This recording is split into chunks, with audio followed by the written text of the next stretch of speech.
Tressway punts to the sky. Durant gets twice as high. Let's take a look in the Chromebook. Reid's Reading Rainbow. I can go anywhere. Trade rumors to know, top fives to grow. Reid's Reading Rainbow. I don't know if we have licensing for this theme song. Let's take a look in the finance book. Reid's Reading Rainbow. Reid's Reading Rainbow. Reid's Reading Rainbow. Reading with a I, like R-E-I-D. Reading Rainbow. Get it? Like my name. Yes, Reid reads to start the show, and I'm reading an apology letter. So, here we go. I need to apologize not only to you, the beloved listeners and subscribers of this show, the 323, of which I am your host, Reid Murphy, but also to my esteemed contributors and friends, like the man joining me, host of the 323 College Shame Day, out every Saturday morning, Scott Ellia, and others. I need to apologize, not for any ill-done bit, skit, fake college ad, fake NIL deal, XFL stadium bombardment, Comic-Con infiltration, paper ads across Wawas that may or may not have been distributed by myself, or Taylor Swift slander that, when pondered, is definitely true. No, I'm here today to apologize for the lack of particular content, a piece of audio and video so wonderful and true to this show. It's almost a crime that I let us get this far, 3 weeks, in fact, without playing it for you. A crime that I didn't even know this happened till John Oliver returned from the writer's strike break, congrats to the writers, and played it on his return episode of last week tonight. A clip so great, though, that we still have to acknowledge them last week tonight and still play it. Not to steal a bit, but to embrace the absolute hilarity and cringe of it, like an esteemed audience such as yourselves deserves. This clip of Louisiana Senator John Kennedy, which, in case you didn't know, is of no relation to the Kennedys, reading from controversial children's and YA books, should have been gifted to you all sooner, and for that, I apologize and promise to do better. Now, Scott and audience, courtesy of Forbes and CNN, take it away, Senator Kennedy. I'm sure you're familiar with it. It's called genderqueer. Okay.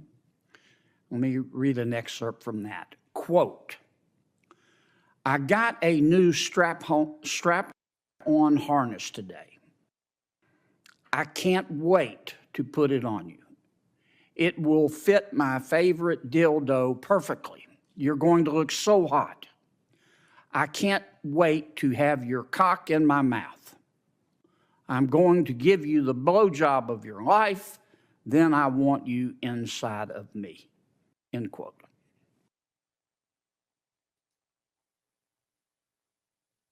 So is the Toy Story dream just like the Toy Story game, just like a fever dream? I'm still trying to digest that. I'm going to give you the blowjob of your life. It's wonderful. I want more of the Toy Story game. I don't want any more of that. I can't wait to have your cock in my mouth. Is there a term for reverse foreplay? Because whatever it is, it's that. I can't wait. Jesus Christ. Welcome to the 323, everybody. Oh, I can't believe you've deprived the listening audience this long without that. It really did it warranted an apology. Like, it needed an apology on there, because I can't believe I hadn't seen that sooner. And this is that they avoided a government shutdown for. Well, when I saw on the rundown an apology letter, I was like, what's he apologizing for? I can't, and I was racking my brain for days trying to figure out what you're about to apologize for. And I'm glad you apologized for that. I'm going to give you the blowjob of your life. I just love the inflection. That's almost presidential. Your life? I'm going to give you the blowjob of your life. Blowjob. Dildo.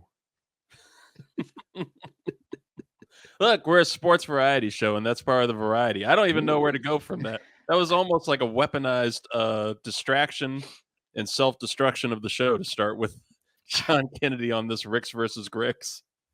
It can't get any worse, right? Well, you say that, but we have more video and audio for you, all of you. And of course, thank you all for listening. If you want the visual of Senator Kennedy reading that, and that's what really like sticks the landing there at the end. If I can bring him back, you're familiar with it. It's called is just the ending here. Just look at that face. Glasses pointed down. End quote. End quote. The 323 Network on YouTube is where you can go to find it. And you can see that all that glory. And you can see the glory of this next video, which the audio is fantastic on this, but the video is even better. And you'll see why once we get into it. But this is actually stemming from sports. This is stemming from the Giants in their last game. The New York Giants, the New York Football Giants. Of course, baseball playoffs are happening. I don't know. I couldn't tell you. I'm white, not that white. I randomly watched a Minnesota Twins game the other night. I don't know. I don't know what got into me. I don't know why I was feeling that frisky. Everybody got swept in the first round, so I don't really. I mean, it's nothing that you need to know. No, the New York Football Giants have been a disaster. Everything about it has been a disaster. Daniel Jones being paid $47 million a year. Awful. Saquon Barkley can't stay healthy, just like we all knew. But the fans, of course, it's New York. They're going to let you know when you're 1-3 and a very bad 1-3. They're booing them like crazy. So their young tackle, Evan Neal, I think this is his second year. I don't think he was drafted. Yeah, second year. He went off on social media and he was talking about, he was complaining about the fans booing you. You're putting all this work in and you're trying your best, but you're still getting shit on by the fans. And he called them, burger flippers. And like it was something to that degree. This is what I'm about to play for you. The pinnacle of sports media. The pinnacle of sports radio. Like this is pure sports radio. And I'll get a little bit more into sports radio a little later when we talk about what just happened on Thursday Night Football with my Commanders against the Bears that we've been talking about lately. And look, you see conveniently there's no Bears fans on the show tonight. I mean, somehow I managed to make sure that didn't happen. But sports radio in New York is a special kind of beast.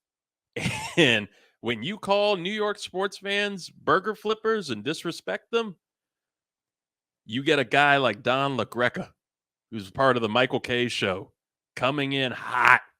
And he's known for these rants, but this is one of the best that I've ever seen. What do you got to say for Evan Neal, Don Greca? Why would a lion concern himself with the opinion of a sheep? He added. The person that's commenting on my performance, what does he do? Flip hot dogs and hamburgers somewhere? Are you kidding me? Are you kidding me? I'd cut his ass. I would. How dare you? How dare you? These people pay your salary. They pay an obnoxious amount of money to park, an obnoxious amount of money for PSLs to sit there and watch this pap, and you call them hamburger flippers? What, you're so much better? I'd rather have a guy that's flipping hamburgers block than your piece of garbage ass. Who the hell are you to talk to fans like that? You piece of garbage.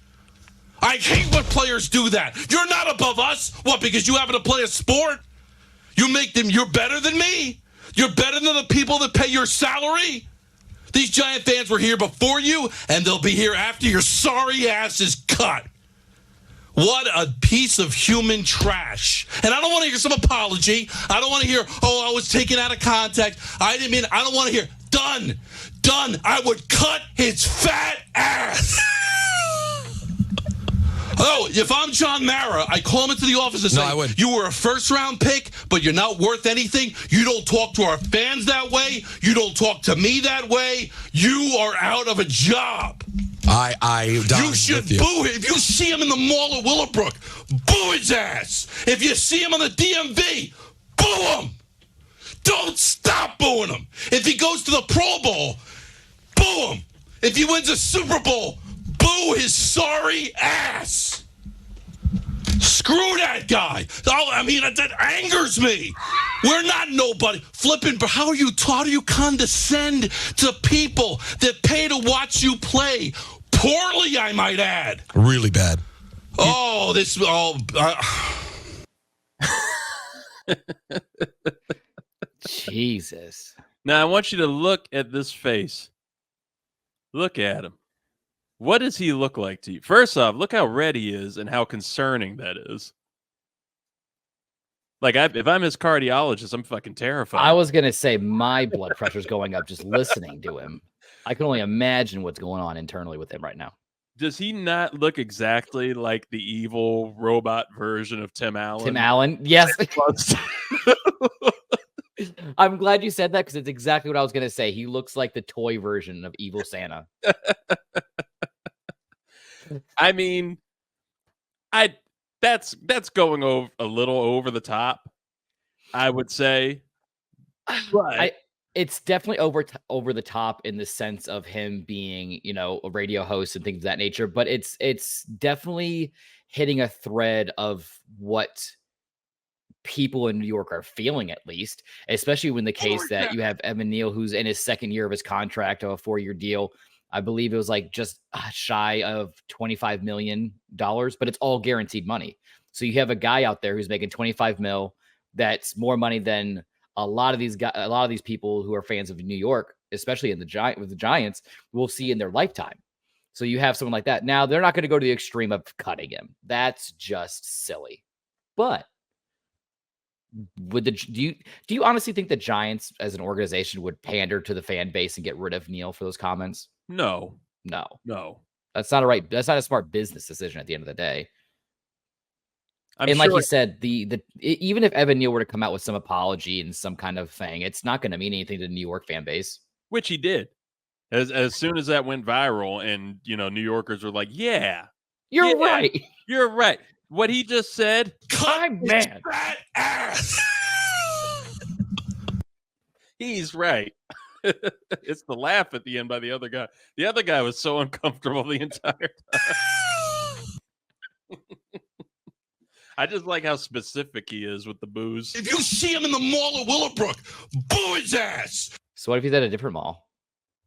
What if he's at a different mall? Yeah. Boo him. You boo him. What if I see him at McDonald's? Boo his ass. What if I see him at church on Sunday? Boo him. Oh, wow. Look, he's got an answer for you. Don's got an answer for you every time. Cut his fat ass. I mean, he hits every note with just the right amount of intensity.